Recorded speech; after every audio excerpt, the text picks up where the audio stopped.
Welcome back to my channel. Today, we are discussing the case of a woman who spent 9 months in a living hell. This was sent to me by multiple people. It is from a true crime documentary series. If you have never seen it before, they do an amazing job with their research and with putting these cases together. Let's meet our victim first. Her name was identified only as Sarah. She was 33 years old and she was a care home worker. She had recently gone through a bitter divorce and her marriage had been broken for about 2 years prior to them officially calling it quits. During that time, she began seeing someone else. His name was Joe Beltrami. He was 42 years old and he was a chef. They began their relationship around April of 2007. That was just a month after her divorce was finalized. So, obviously, this guy was not waiting around for her to get divorced in order to pursue her. But what is most interesting about him is not only was he 9 years older than Sarah, but he also had 24 previous convictions for offenses against women. These were things like sexual assault, kidnapping, false imprisonment, burglary, making threats to kill and assault. So clearly, this dude was not a good dude. But Sarah didn't know any of this. She thought he was the love of her life. She was head over heels for him. And after they'd been seeing each other for a few months, he moved into her home.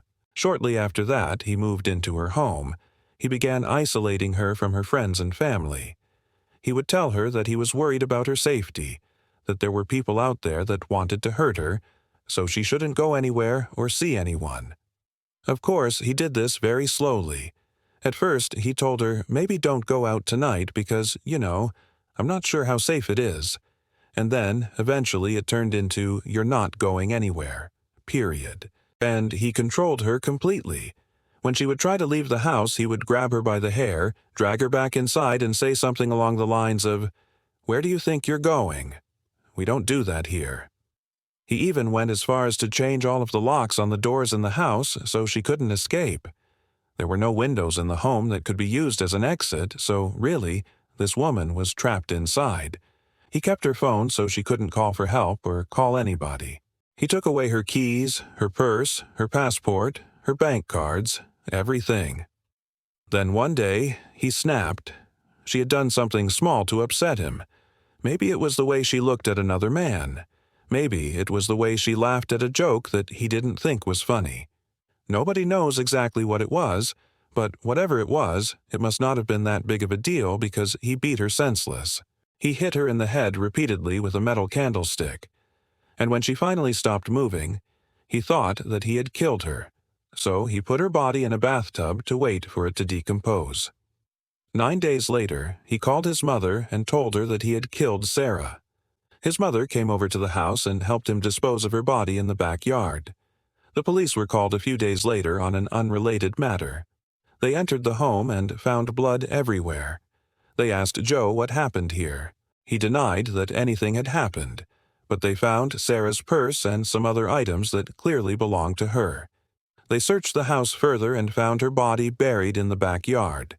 Joe was arrested and taken into custody. Sarah's family was notified, and they could not believe this about the man that she was seeing. Obviously, once he was arrested, he confessed to everything. He was charged and pleaded guilty to murder and was sentenced to life in prison with the possibility of parole in 20 years. He was also given an additional 4 years for the 24 prior convictions that he had for attacking women. So now let's talk about the documentary. In the documentary, her family members were interviewed. They talked about how this whole thing had affected them, how they still think about Sarah often, and how they will never forget her. It was truly heartbreaking to hear how much this had affected them, and it made me sad that Sarah's story had to end like this. And we see Joe in the documentary as well. He actually gave an interview from prison. He said that he remembered hitting Sarah in the head with the candlestick, but he didn't remember killing her. He said that he loved Sarah, but at the same time, he didn't feel remorseful for what he did to her. He also said that he deserved what he got, and that he wasn't angry that he was in prison. What an absolute psychopath. Now, I want to give you guys a little bit more backstory on Joe. Joe had been in prison before for attacking women. One time he attacked a woman in her own home, beat her, and then locked her in a freezer. Another time he attacked a woman, dragged her into a bush, and tried to bury her alive. Yet another time, he broke into a home and assaulted a woman. He was released early from all of those prison sentences because he was deemed a model prisoner. Isn't that crazy? A model prisoner with 24 convictions for attacking women. Yeah, I guess if you're only nice to the prison staff, then they'll like you more. But I'm getting off topic.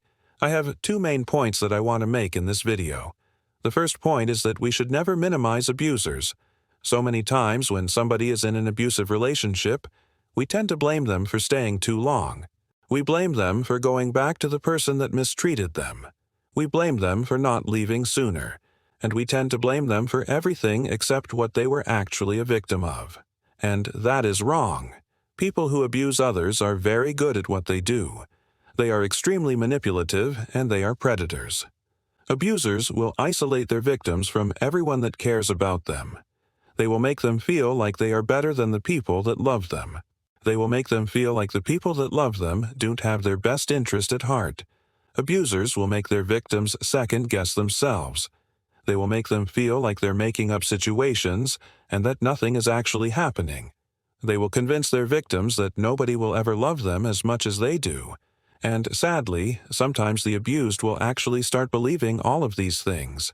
Sometimes the abused will even find themselves defending the abuser. So please, please, never blame victims for being in abusive relationships. No matter how long they stay in it, no matter what they say or do, they are victims. We need to stop blaming victims and start holding abusers accountable. Like I said earlier, abusers are predators. They hunt humans for sport. And the only way to stop them is to hold them accountable and throw away the key. My second point is this. Please watch out for red flags. I know that might seem easy to say, but sometimes people are so blinded by love that they miss all of the warning signs. Look, I'm not saying that if you see one red flag, run away. Everybody has problems. Everybody makes mistakes. But if you see red flags, especially big ones, take them seriously. And if you're seeing red flags from someone else, take them seriously as well. Don't ignore them for the sake of being a good person. Don't ignore them for the sake of keeping the peace. And don't ignore them for the sake of your own happiness. Please take red flags seriously because ignoring them will only make things worse. That's all I have for you guys today. Please share your thoughts below. As always, I want to thank everyone who has liked, commented, subscribed, and shared my videos. You have absolutely no idea how much it means to me. I'll see you next time.